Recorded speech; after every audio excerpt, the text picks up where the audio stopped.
ये महिला अपनी दत्तक बेटी को कपड़ों की खरीदारी के लिए ले गई और अपनी जैविक बेटी को अस्पताल में छोड़ गई जो कैंसर से पीड़ित। भले ही उसकी जैविक बेटी का जन्मदिन था, वह अस्पताल नहीं आई। लड़की के साथ केवल डॉक्टर और नर्स ही थे। लड़की जानती थी कि उसका समय खत्म हो रहा है, फिर भी उसने हल्की सी उम्मीद बनाए रखी और अपनी माँ को फोन किया, लेकिन उसे केवल डांट ही मिली। लड़की पूरी तरह निराश हो और उसने खून थूक दिया। डॉक्टर उसे बचाने के लिए दौड़े, लेकिन आखिरकार उसकी मौत की घोषणा कर पता चला कि 6 महीने पहले लड़की को लेट स्टेज ल्यूकेमिया का पता चला। वह अपनी माँ को बताना चाहती, लेकिन उसकी दत्तक बेटी ने उसके हाथ से मेडिकल रिपोर्ट छीन ली और सार्वजनिक रूप से उस पर टेस्ट रिजल्ट्स में गड़बड़ी करने का आरोप लगाया। उसकी माँ जो एक ल्यूकेमिया स्पेशलिस्ट थी, उसने अपनी बेटी के चेहरे को देखा और सोचा कि सब कुछ ठीक है, इसलिए उसने मान लिया कि लड़की ने रिपोर्ट में जालसाजी की है, जबकि उसकी माँ ने उस पर विश्वास नहीं किया। लड़की को अकेले ही इलाज से गुजरना पड़ा। ट्रीटमेंट प्रोसेस के दौरान उसकी माँ एक बार भी नहीं आई। लड़की ने अपने अंतिम दिन दर्द सहते हुए अपनी माँ को फोन किया और उनसे एक बार आकर देखने की विनती की, लेकिन उसकी माँ ने उसे डांटा और कहा कि वह परेशानी पैदा न करे, और जब वह अपनी दत्तक बेटी के साथ खरीदारी करने के लिए बाहर जाने के दौरान उसे बीच में न रोके। उस पर लड़की ने बचने की सारी उम्मीद छोड़ दी। उसकी हालत तेजी से बिगड़ने लगी और उसने आखिरी बार अपनी आंखें बंद कर। यह देखकर डॉक्टर ने माँ को बुलाया, लेकिन उनकी पहली प्रतिक्रिया यह थी कि वह लड़की से माफी मांगे। डॉक्टर ने दुख के साथ उसे बताया कि लड़की की मौत हो गई है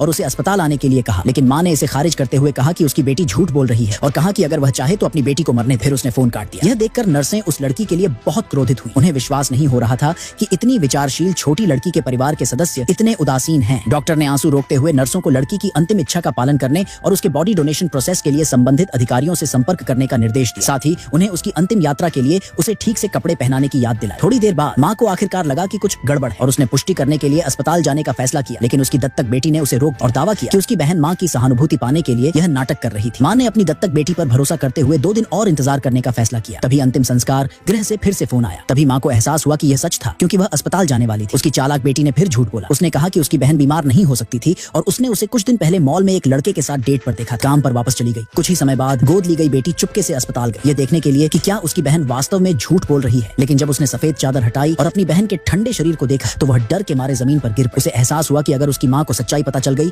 तो उसे सच्चाई को छुपाने के लिए घर से बाहर निकाल दिया जाए। उसने लड़की का फोन चुरा लिया और उसे कूड़ेदान में फेंक, यह सोचकर कि अगर कोई उससे संपर्क नहीं कर पाए तो उसकी माँ धीरे धीरे उसके अस्तित्व को भूल जाए। जब वह घर पहुंची तो उसने अपनी माँ की अनुपस्थिति में लड़की का सामान साफ करना शुरू कर दिया। हाउसकीपर ने तुरंत उसे रोक, लेकिन दत्तक बेटी ने अहंकार से कहा कि हाउसकीपर सिर्फ एक नौकर है। फिर उसने हाउसकीपर को लड़की से संबंधित सभी चीजें फेंकने का आदेश दिया। तभी माँ अप्रत्याशित रूप से वापस आ गई।